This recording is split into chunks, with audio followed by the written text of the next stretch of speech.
تعوذ یعنی اعوذ باللہ کے صحیح الفاظ امام اعظم ابو حنیفہ اور امام شافعی رحمۃ اللہ تعالی علیہما کے نزدیک اعوذ باللہ کے یہ الفاظ ہونے چاہیے: اعوذ باللہ من الشیطان الرجیم، کیونکہ قرآن پاک میں انہی الفاظ کے ساتھ حکم دیا گیا ہے۔ لیکن امام احمد رحمۃ اللہ تعالی علیہ فرماتے ہیں کہ اس طرح تعوذ پڑھنا بہتر ہے: اعوذ باللہ السمیع العلیم من الشیطان الرجیم۔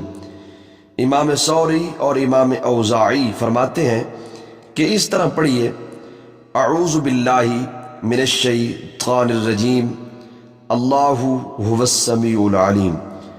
اور بعض روایات میں آتا ہے کہ حضرت جبرائیل نے حضور علیہ السلام سے عرض کیا کہ آپ اس طرح پڑھیے: استعیذ باللہ السمیع العلیم من الشیطان الرجیم۔ لیکن حنفیوں کو چاہیے کہ پہلی تعوذ پہلی اعوذ پڑھیں، یعنی اعوذ باللہ من الشیطان الرجیم۔ اعوذ باللہ کے متعلق فقہی مسائل۔ مسئلہ نمبر 1، تلاوت کرنے والے کے لیے تلاوت سے پہلے اعوذ باللہ پڑھنا سنت ہے، اس طرح کہ اول اعوذ باللہ پڑھے پھر بسم اللہ پڑھے۔ مسئلہ نمبر 2، مقتدی تعوذ یعنی اعوذ باللہ نہ پڑھے گا کیونکہ وہ امام کے پیچھے قرات نہ کرے گا۔ مسئلہ نمبر 3، استاد کو قرآن سنانے والے کے لیے تعوذ پڑھنا سنت نہیں کیونکہ وہ تلاوت نہیں کر رہا بلکہ قرآن سیکھ رہا ہے۔ مسئلہ نمبر 4، عید کی نماز میں امام پہلی تکبیر کے بعد فقط سبحانک اللہم پڑھے اور چوتھی تکبیر کے بعد تعوذ یعنی اعوذ باللہ پڑھ کر قرات شروع کرے کیونکہ یہی وقت قرات کا ہے۔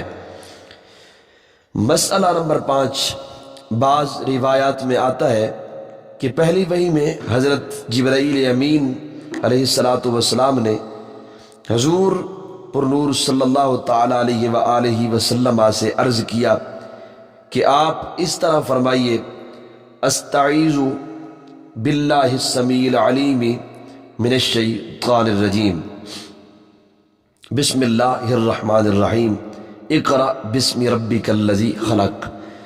اس سے ظاہر یہ ہوتا ہے کہ اعوذ باللہ بھی قرآن پاک کی آیت ہے، لیکن حقیقت یہ ہے کہ یہ آیت نہیں بلکہ جبرائیل علیہ السلام نے برکت کے واسطے یہ پڑھائی اور یہ آیت قرآن اقرأ سے شروع ہوئی۔